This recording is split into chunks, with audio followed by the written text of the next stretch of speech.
এজন্য আমি দিবানিশি বলি বাজান, যে ঘরে ছেলে নামাজ পড়ে না, মেয়ে নামাজ পড়ে না, বিবি নামাজ পড়ে না, আহা আল্লাহর কসম উচিত ছিল ওই ঘরের বাপ মা শিক্ষেরা কান্দা, ওই ঘরে কান্নার রোল পড়ার কথা ছিল, ওই বাবার চোখে পানি ঝরার কথা ছিল, ওই মা চিৎকার করে কাঁদার কথা ছিল যে হায় আমার কি হবে, আমার সন্তান তো নামাজ পড়ে না, আমার মেয়ে তো নামাজ পড়ে না। আল্লাহর কসম এটা হওয়া কথা ছিল মুসলমানের ঘরে। আজ কোনো পেরেশানি নাই। বাবার চোখের সামনে, দাদার চোখের সামনে সন্তান নষ্ট হয়ে যাচ্ছে, স্বামীর চোখের সামনে স্ত্রী বেপর্দা হাজারো ছেলেকে, হাজারো পুরুষকে তারই টাকা দিয়া কিনা গহনা অলংকার পাউডার স্নো মাইকা রাস্তার লম্পট খারাইয়া মুতে এরম বেদফ এগুলারে দেখতে বুঝলা তার বেড়ি বাইরে, হ্যাঁ, আর এই অপদার্থ স্বামী এটা হজম করে। তোরে জামাই হইতে বললো কে বেড়া? আত্মমর্যাদা যার নাই। হযরত সাদ ইবনে আবি ওয়াক্কাস একজন সাহাবী রাদিয়াল্লাহু তাআলা আনহু একদিন বলছিলেন যে আল্লাহর কসম আমি যদি কোনোদিন 1 মিনিটের জন্য দেখি আমার বিবিকে কোনো ভিন পুরুষের সাথে অন্যায় অবৈধ কোনো কথা বলে, আমি সাথে সাথে তার গর্দান ফেলে দেব। আল্লাহর নবী সাল্লাল্লাহু আলাইহি সাল্লামের হাদিসে আছে, নবীজি শুনে এই কথা বললেন, সাদ তোমার আত্মমর্যাদা যদি এরকম হয়, আমি মুহাম্মদের আত্মমর্যাদা তার চাইতে বেশি। এরপরে বললেন, সাদ আমার মাওলার আত্মমর্যাদা আরো বেশি। আমার আল্লাহ এমন অশ্লীল, এমন বেহায়াকে এক বিন্দু রহম করবে না, এক বিন্দু ছাড় দিবে না। যুবক, প্রতিটা নজরের হিসাব তোমাকে দিতে হবে। ভাত খানার নাম জিন্দিগি মনে করো না। হ্যাঁ, সারাদিনে ভাত কতটি খাও আর টুটু টুটু করে ঘুরো ঘুরো, অসুবিধা কি? হ্যাঁ, এটারই জিন্দিগি ভেবো না।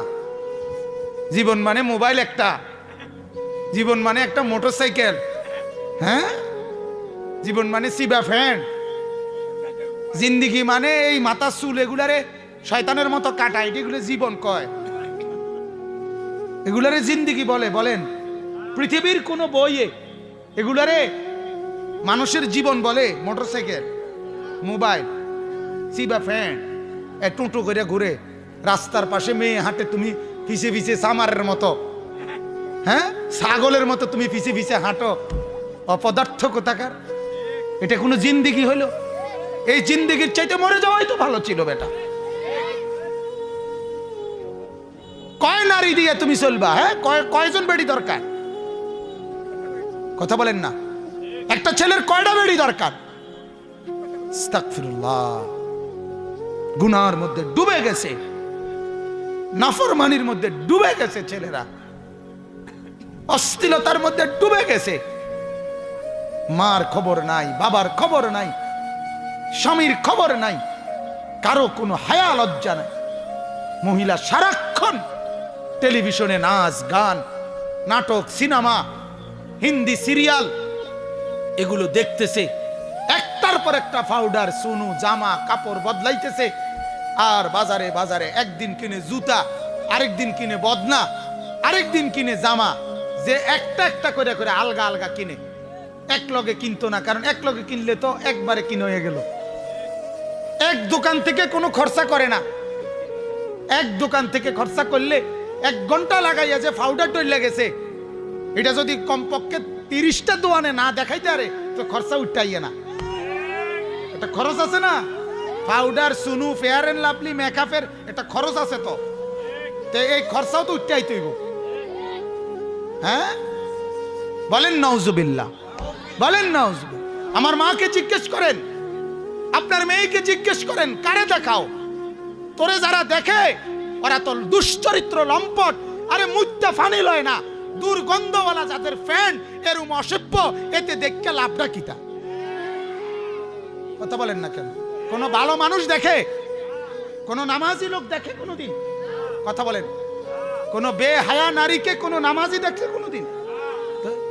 আর যে দেখে তার কলিজাটার, যেই যুবক কোন বেপর্দা নারীরে দেখে, দেখার পরে তার দিলের মধ্যে এই বেডিরে নিয়ে, এই মেয়েটাকে নিয়ে কল্পনাটা কি আসে, এটার আল্ট্রা রিপোর্ট করা বাইর করা হোক। আল্ট্রাসোনোগ্রাফি রিপোর্ট যদি বের করা হয়, তাইলে দেখা যাবে ওই যুবকের কল্পনায় ছিল এই নারীর উলঙ্গ ছবি। উপভোগের কল্পনা ছাড়া, জিনা ব্যভিচারের কল্পনা ছাড়া আর কিছু ভাবছিল? এটাই তো রিপোর্ট আইব, ঠিক কি না বলেন?